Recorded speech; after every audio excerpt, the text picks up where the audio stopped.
Next up, it's my honor to introduce our distinguished guest speaker, Dr. Stephen Lewis, who joins us from the University of Toronto. He's a professor of orthopedic surgery, specializing in adult and pediatric spinal deformity. Thank you, Dr. Lewis.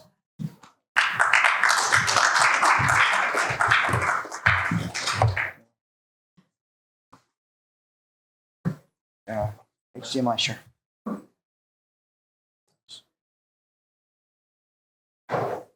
Thanks a lot for the invitation, Lionel and Kyle. I really appreciate the warm invitation, and it's an honor to be here. And a lot of familiar faces, including Sig, who's been a kind of colleague and mentor, and someone I spent a lot of time with. So thanks a lot, and thanks for the welcome. And I hope, I'm just see if I can get my computer working here. Unfortunately, I don't have the written thing underneath that Hanny had, but so we'll just talk about some of the things that kind of how it's been going with my career and how things have changed, and it's really important to know change. I'll go over some of the previous techniques that we were trained on, some of the current techniques, some of the review of the biomechanics, basic neuroanatomy, which Sig already went through, some neuromonitoring stuff that we've been working on, some of the challenges that we face, update on alignment, which is really, now that we think we know it, it becomes even more and more confusing, and an approach on SI joint and whether they need to be fused at the time. So I started my career in 98, and then I took another fellowship, and then I started my full practice in 2000. And if I hadn't changed, I'd still look like the 2000 Impala that's there now, and even Chevrolet improved over time. And really important, you get the tools to work on as you train, but you really got to evolve in time. And the field is, you don't want to be like a Pontiac Grand Prix that's been completely obsolete and discontinued. And maybe there'll be a remake at some point, but it's really important that you stay up to date and stay current and use the knowledge and tools that you have to keep building.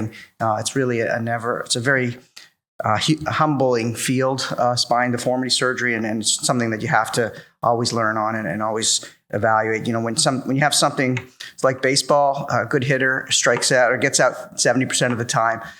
Thankfully, we're a little bit better than that, but it's really something that you have to improve on. When I did my fellowship with Larry Lenke and Keith Bridwell, they trained me how to do in situ contouring, and so we took a curve like this. We used the in situ contouring, and it was really good as long as you didn't get a lateral X-ray. And you can see that we got really nice coronal deformities, but the laterals were really kind of lame. And then there was all this articles at the time showing that pedicle screw constructs actually make you flat. And really it was the way we used them at the time, and things had to be better. And you can see this thing that thoracic spine, it seems the pedicle screws have induced hypokyphosis. Well, the screws didn't, it's really how we use them. So I said, well, let's try something different. So I tried traction early in my career.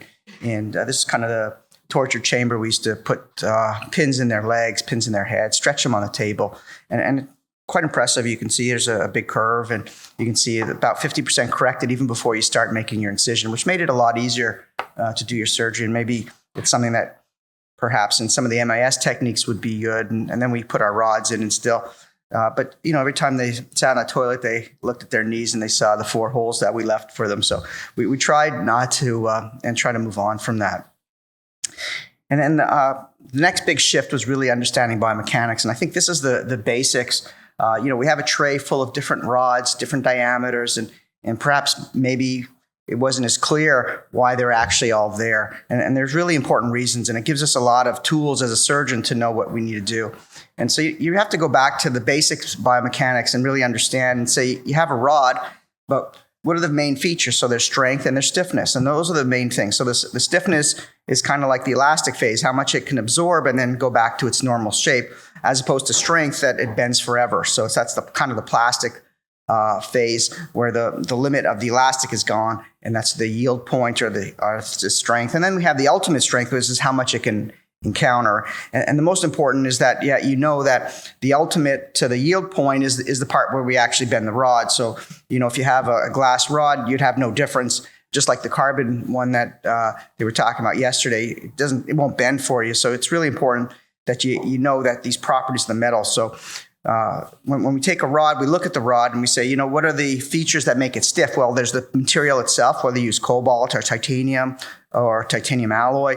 The diameter to the third power is really important. And the length, which is to the inverse fourth power. So if you have one screw on either end, that's a very long construct. It's actually less stiff. If you have a screw at every level, you decrease your working length and you make your stiffness of your construct incredibly strong. And so we looked at it, and this are the properties of the metals. If you want to just have it graphed out, you can see that if you took a 5.5 cobalt chrome, it's about similar to a stainless steel, but much stiffer than a ti-alloy.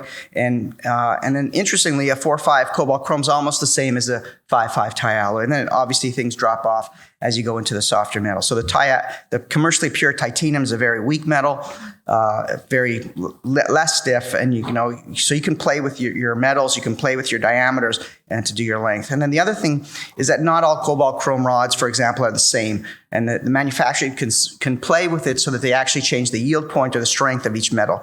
So the ultimate is usually about the same. The stiffness is the same, but the point where it bends will change. So you could have different rods, and different companies, you can have about a 30% difference in the stiffness on a same cobalt chrome rod. So it's very important to know that you have it. And then you learn, how do you correct the spine? Well, the only way to do it is if you win.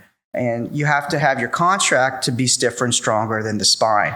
And so if you take it, it's kind of like a big arm wrestle. You have your construct, you got your screws and your rods, you have the spine, and you want to win. And the only way to win is to maximize your construct. So I put screws at every level, very high screw density, use strong rods. And then once I maximize the construct, then I have to do the next part is I have to make the spine weaker. And so if the spine wins, I get a rod like that.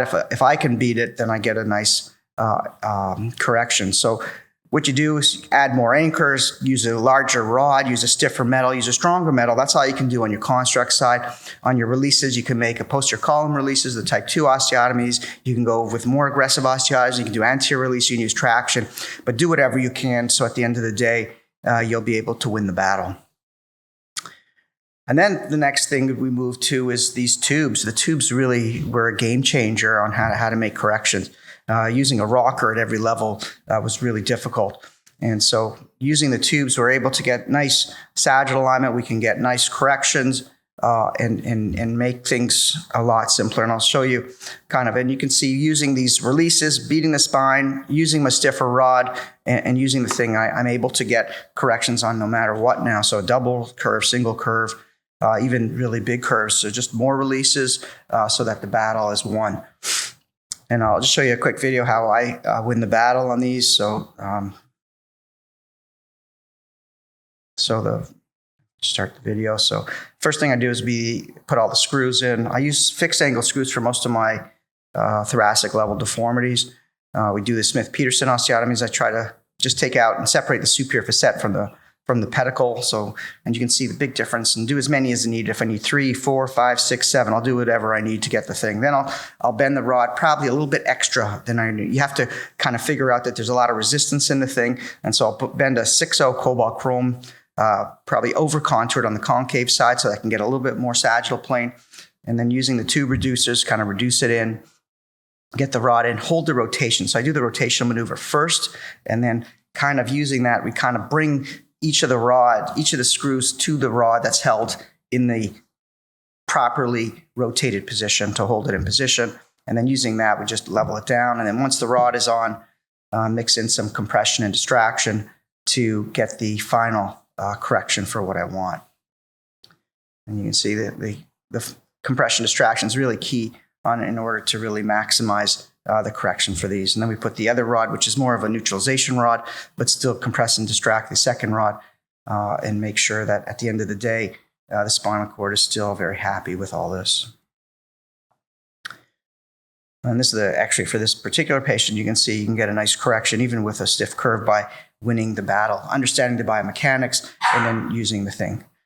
But if I do get it to this straight, can I actually keep the spinal cord happy? And that's really the big question that we have is, can I keep the spinal cord happy?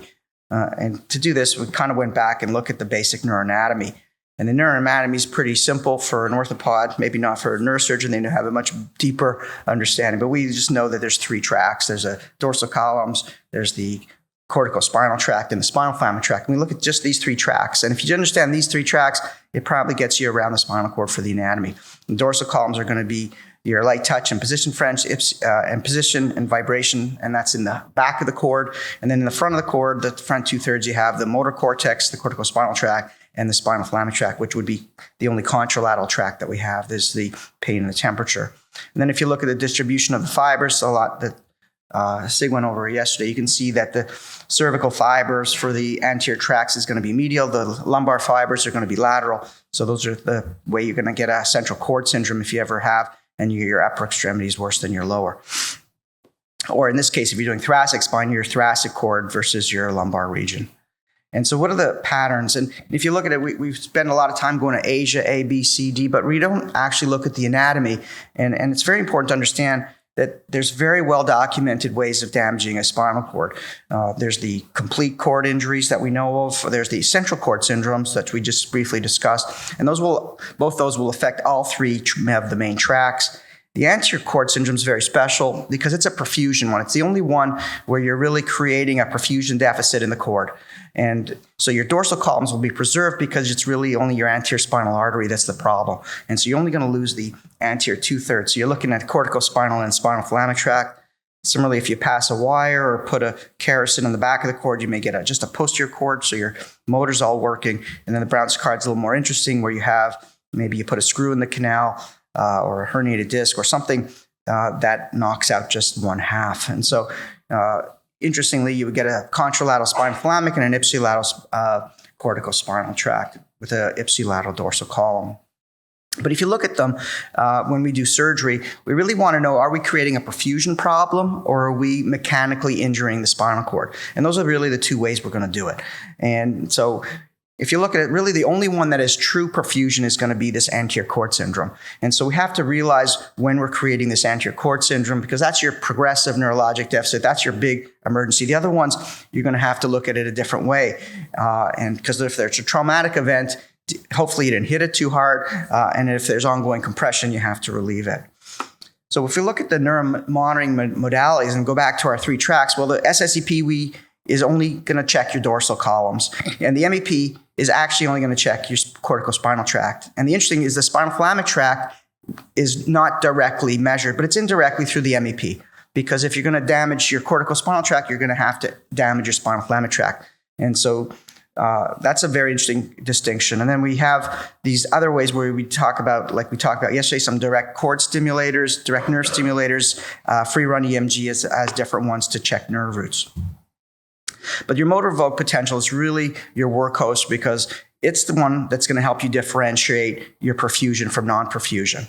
And if you have an SSEP change, automatically it's not a perfusion problem anymore. And so that's an important thing to understand. So how do you correlate what's happening during surgery with the pattern of deficits that you're going to get?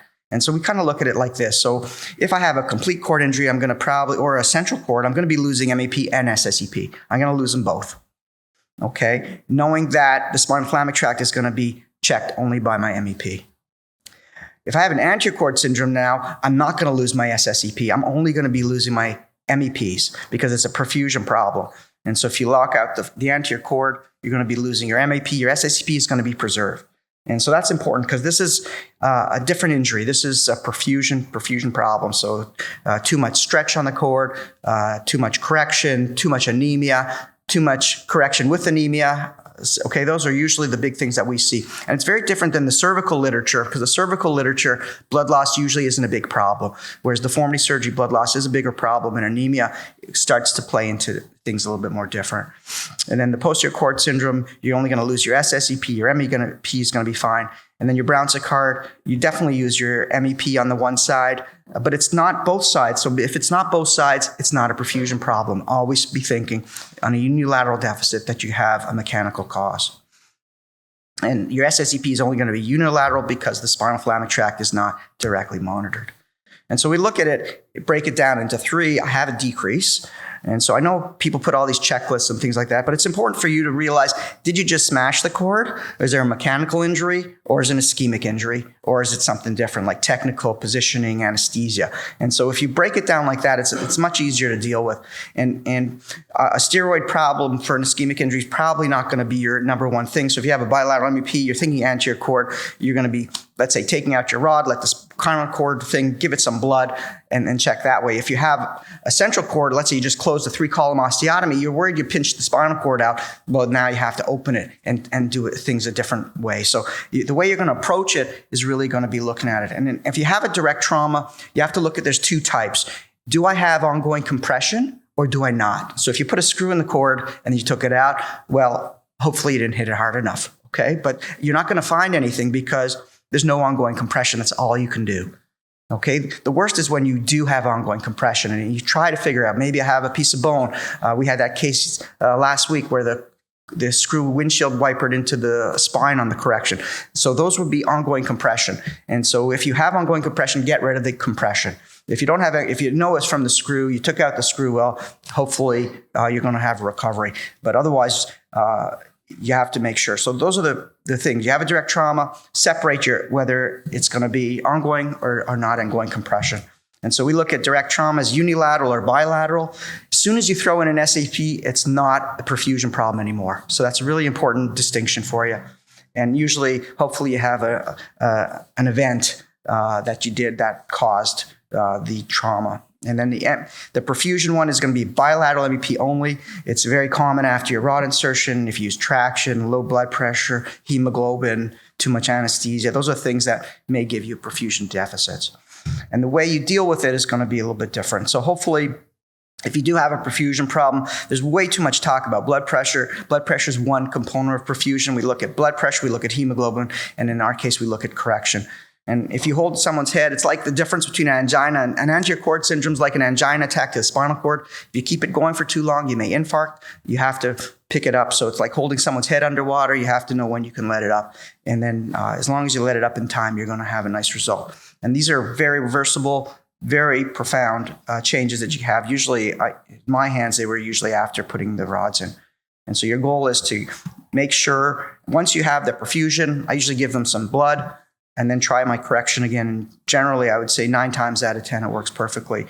And then we wrote about this in our paper in 2019, where I looked at our pediatric series, about 100 cases, and we had 39 changes, and 16 were unilateral and 23 were bilateral. And a lot of those bilateral, only 2 of them had associated SACP, which were traumatic events, and the rest, in our case, most of them were perfusion and related to placing rods. And then the response was good. As soon as we recognized what the problem was, we were able to reverse most of these problems. So there are checklists. The problem with the checklist is it provides you guidance, things to think about it, but it mixes all types of alerts together, and they're different. And if you have a unilateral, a bilateral, with and without SACP, you can't mix them all together. You really need to think about them anatomically, what's actually happening. And then they don't really talk about the type of injury or the cord, whether it's cord proximal, whether it's cord level or a caudal level injury. And then they mix 3-column osteotomies with non-3-column osteotomies, which really have a different profile on the way we get injuries. So we did this prospective study, and unfortunately, I don't have the data yet. We're working very hard to try to get it to see if we can prove a lot of these anatomic concepts. And so we had 555 cases. There was 9 high-grade spondies, and the rest were spinal deformities that had to be quite severe, similar to our scoliosis study, to be able to get into, and you can see about half were pediatric, half were adult, of the cord level, which we thought, and we had definitions of cord level. About 350 of them were cord level, and about 200 of them were non-cord level surgeries. And we did have a fair amount of alerts, and we're really going through them all to try to create these algorithms. So, for example, if you have a bilateral alert, this is what you have to think about. This is what you need to go through. If you have a unilateral, this is what you have to do. If you just put the rod in, this is the algorithm that you need to follow. And I hope within the next year, we'll be able to start getting some of these algorithms like we published on our previous paper. So what are our biggest challenges in spinal deformity? Well, I won't tell you about it because we wrote a focus issue, which just got published this month. So if you're interested, we talk about 12 or 13 different topics of some of the challenges that we have in spinal deformity. So I welcome you all to read our it's open access journal, global access. We talk about osteoporosis and blood loss and sagittal alignment and all the things that we're currently working on. So I would say if you're interested in what's new in adult spinal deformity, this would be what our problems are. And I would say that one of the issues that we have, and I'm taking it from our paper from this, is alignment goals in spinal deformity surgery. And I'm going to talk about that because there's been a lot of talk about it, and it changes all the time, which makes it even more interesting, and it's going to change even more. And so we wrote this paper with Javier, and he works with Ferrand Perlizet, and Jeff Hills and Mike Kelly have done a lot of work on the L1 PA and the T4 and L1 PA axis. So we're all involved in. And we have a PhD mathematician, Fatima, who really expert on creating all these mathematical models based on the data that we have. So just as a brief, this was probably the first article on alignment that we used, was the Bernhard and Bridwell article from 1989. And they measured, I think this poor guy, Bernhard, measured a bunch of x-rays and gave us angles for every level. And you can see there's probably the numbers don't correlate fully. Minus is lordosis, positive is kyphosis. You can see an inflection point around 12.1, and you can see increasing lordosis as you go down the spine, which is these main concepts. It doesn't have PI. It doesn't take a lot of things and part of the problems, but it really, I would say it's really good if you just want to know if you're going to have to bend a rod from T4 to L4. Well, you're going to have kyphosis. You have to pick your inflection point of lordosis, kyphosis, probably at 12.1, and you're going to have some increasing lordosis in your rod as you bend down. So it's kind of a very simple concept. If you have a T12 burst fracture, don't put a straight rod. Even though the net is 0, it's actually a bit of an S shape on it, if you look at this carefully. And so these numbers, I think, are quite valuable. Just maybe not the numbers themselves, but the concept of the numbers and roughly the distribution, the way you have it. And then the numbers themselves get changed, and we got a little smarter. So there's an article from 2017 looking at the different PIs. And then they introduced the concept that the L4S1 should be about the same no matter what. So it's always 35 degrees. Depending on the PI. And then the L1 to L4 actually increases based on your PI. So if you have a higher PI, you're going to have a little more L1 to L4 lordosis, whereas it's around 35 degrees all the way through at the bottom. So if your goal was to do what you need to do to get your L4 to S1 around 35, and then you're going to be quite happy. And so you can see a little bit similar. I think in Bridwell series, maybe patients from Missouri were a little different. They needed 48 lordosis at the bottom, whereas most people were about 35. But the numbers are similar.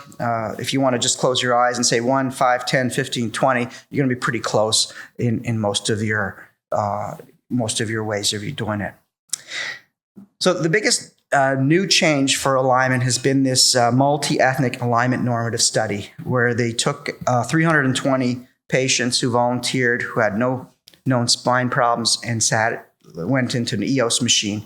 And then based on that, a lot of the new data is coming out on what we should be looking at PIs, what should be for lordosis, what should be for things. And there's so much data that's been publicly available that a lot of people have been working on this to come up with new concepts on what the proper, but it does on the assumption that someone who has a fused spine should be the same as someone with a normal spine with an average age of 37, which may or may not be true, but that's as best as what we can do. And so these are kind of the numbers that we see, and I'll go through some of the brief things. If you use the means data, for example, the L4S1, which we just talked about being constantly 35 degrees, you can see it actually increases slowly as you go up to a higher PI. So it's around 35 degrees almost always, but you can see it's a few degrees. It gets a little higher when your PI gets higher. The PI is the first column, so you can see a PI 50 to 60 will be about 38 degrees, a PI 70-80 will be around 40 degrees, and a low PI around 30 is going to be around 35 degrees. So you can see that within a few degrees, it's pretty close. And this is based on their data. And then obviously using these vertebral pelvic angles at the different levels you can use gave a lot of information. And probably the most important current one was the Hills and Kelly's axis on looking at the L1 PA. And so the interesting part is that by using these vertebropelvic angles, it's kind of an average of the lordosis distribution from the lumbar spine. So if they had an L1PA that was normally distributed, it would be probably, and they calculated it based on these math models of about half the PI minus 20. And so as a rough guide of what you should try to do. So if you look on the table, did an x-ray, that's what you should be. And if your L1PA was normal, it actually should line up, if your thoracic spine is distributed, with a T4. So your T4 and L1PA would be the same, and this would be a normally aligned patient. So this would be kind of your goal when you try to do your corrections, is to have your T4, L1PA all in the same. And that would say your spine is well distributed. As whether you'll have less PJK is another question, but that was the thing. The only problem is that if you look, if you use these math models, the L1PA ratio was only is a correlation of 0.58. If you use actually the L4PA, it was 0.78. And so there's different ways to look at it. And then if you look at sacral slope, people say, oh, sacral slope's useless. But actually, if you distribute your sacral slope per PI, you get a perfectly oriented thing. And you can see the sacral slope increases as your PI increases. So these are kind of new concepts. And I think eventually, our mathematicians showed that the PI minus L4S1, instead of lordosis, L4S1 actually had the highest correlation of 0.88. And so there's going to be new numbers coming out, and just stay tuned. But I think at the end of the day, it's very hard to bend a rod. And whether you're a few degrees off or here and there, whether it makes a difference on the outcome in terms of things is really a problem that we have to answer. So can you really bend a rod that accurately anyways? And how do you measure the spinal stiffness? Because when you bend the rod, the spine is fighting back. You're not going to get everything you're going to get. How do you calculate that resistance? How do you predict how much the pelvic is going to compensate? And is there a few degrees difference? Is it going to make a difference whether you get PJK or not? So I'm not talking about technology today, which is our next big challenge. And some others will talk about it, but I'm just going to end one quick thing on, I don't want to use up too much time, but should I fuse the SI joint, which has been a change for me. And it's kind of the biggest change in the last year that I've done is I've had this case here. You can see broken rod. He's been many years, I think 7 years since post-op, and you can see his SI joint's not fused and the rest of the spine is perfectly fused, and kind of made me think. And I was with a group of very smart people, including SIG. This is our AO Spinal Deformity Steering Group. And Paul, he has been pushing, you got to fuse the SI joint, got to fuse the SI joint. And you can see, I just did this guy here. He had pain after surgery. We put his SI joint, and it was a miracle for him as well. This guy here, again, pain after surgery. We did added these percutaneous screws, and it was very good. We did end up extending him higher for PJK. And you can see, so kind of now this lady ended up with a double osteotomy in order to get her straight.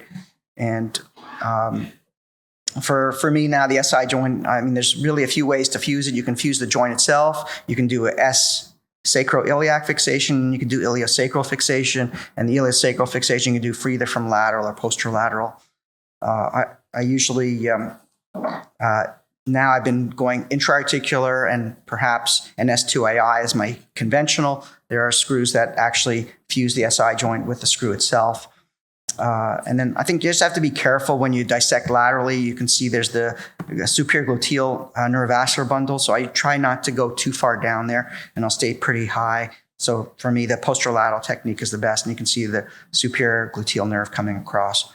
And so this is kind of just a case that I did recently, and you can see the SI joint is here. And so I've been primary fusing them now. So I'm kind of exposed. I put an iliac, an S2 iliac, and an S1 screw. I take out, the pelvis is right there. So I just take a chunk of bone out, and then I have impact it into a decorded. I decorticate the SI joint and pack the bone.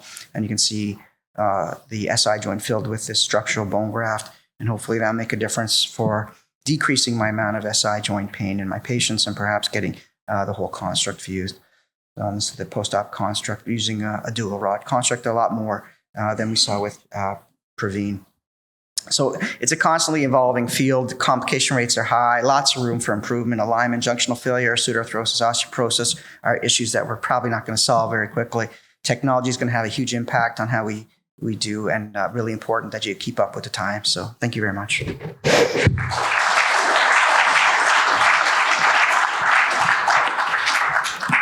Steve. Steve, absolutely terrific and comprehensive overview. You touched on a lot of really important topics that are challenges. And thanks to, I think we all thank you for your leadership and really trying to help us develop a evidence-based approach to what we're doing in these cases.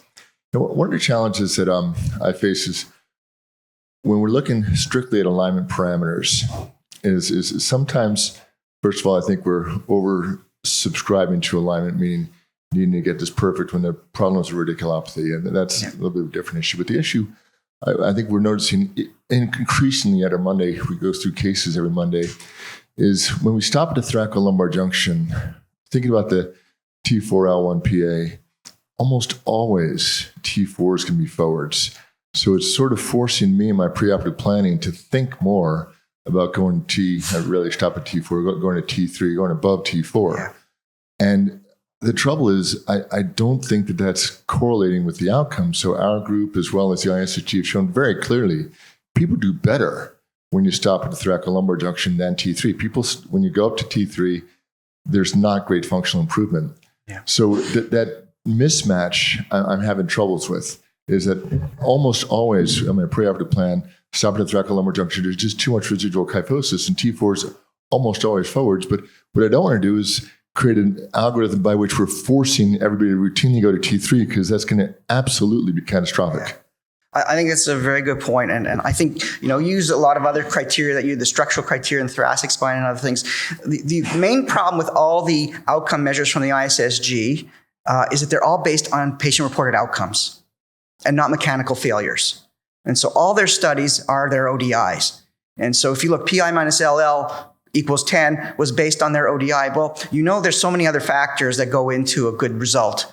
And outcome and ODI are not the same. If you bag a nerve root and perfectly aligned spine, your ODI is going to be crap, and your alignment may be perfect. So I think there's a lot of issues with the goals that we're doing. And I think we have to look at mechanical failures as our primary mode. And even that, if you didn't fuse the top, if you went to 10, but 10, 11 didn't fuse, your screws and 10 is going to be loose, and you're going to have a different problem. So I think there's a lot of other factors that go into this thing. And I don't think the answer is clear yet. And I know you look at they're really pushing the L1PA, but their correlation factor is 0.58. And that's where the data comes in. And so I'm not sure we're there yet. But I think right now you have to use your good judgment. You have a ton of experience to lean on. Others will going to be lean on. People are going to send you x-rays, say, where should I stop on this? And I always tell people, I always learn from the mistake of others. That took my advice, you see? So, but I think it's a very strong point. Steve, great talk. This is more of a philosophical question. How do you know when to innovate? How do you know when you need to make a change? And how do you take that leap to make the change, be the first person to be like, hey, I'm going to do something different? How do you work that into your practice? Yeah. I mean, the best way is bad results, personal bad results. I think follow-up is really a very humbling. You learn the most from your clinic. You go to your clinic and you say, well, this didn't work. And then, I have patients that I have a solid fusion and they have pain in their butt still, and they still have pain. And so those are the kind of things that you think about. But I think, if you have an operation and your results are so good each time, I'd be reluctant to do much changing. You know what I mean? And I think it's your failures. I think it's so important to look at your failures and learn what you did right, what you did wrong, what you can do better. But if you're doing an ACDF and it works perfect for you and your results are great, why would you want to switch to a disc replacement, for example? You know what I mean? And if you didn't fuse the SI joint for 20 years and none of your patients came back with pain, or you can put one screw in the SI in the ilium and the patients are fine. It's not my case. I don't have that. But I think it's really important to see how you're personally working out and how your cases are. But if you have failures, to do the same thing over again and expect a different result is going to be bad. And so, I looked at mine. For example, we looked at our last series, 200 deformity cases, all single rods each side. I had 20 broken rods, and then we looked at them, and I would say of the 20, because they all had CAT scans, only 5 of them had suits.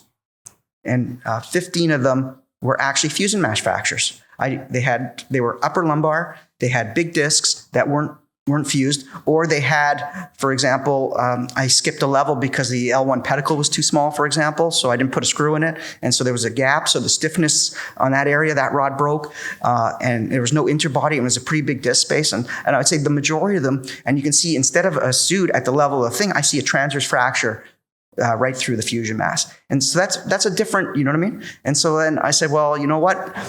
It's pushed me now to put extra rods in now, you know what I mean? And because I think, and I thought people, because they don't know how to fuse the spine, that's why they need so many rods. But at the end of the day, if you're not going to interbody every single one, and they're not going to load share, you're probably going to have to deal with it some other way. And so I've been working, but yeah, you have to, I would say learning from your own experience is helpful, and learning from other people's experience is even better. So.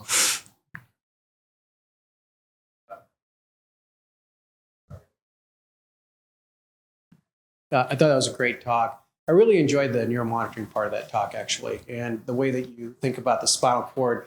And, you know, is it a perfusion problem? Is it a compression problem? Who needs to get involved? What do they need to do? I think that set of slides probably should be, you know, reviewed with a neuromonitoring team and an anesthesia team that you work with frequently, because, you know, when the shit hits the fan, you guys are, you know, not you guys, but any of us are in that situation. If you don't have a team that's already thinking these things through ahead of time, and they're fumbling around, that's where you're losing that valuable time where you can try to save the cord. I agree. That was great. If you have an algorithm in your head, I mean, I use this anatomic algorithm, and I'm trying to put our data to make it work and see if we can create these algorithms that'll be more useful for people. But it is really good to have a team that's all communicating well. So thanks a lot. I appreciate it.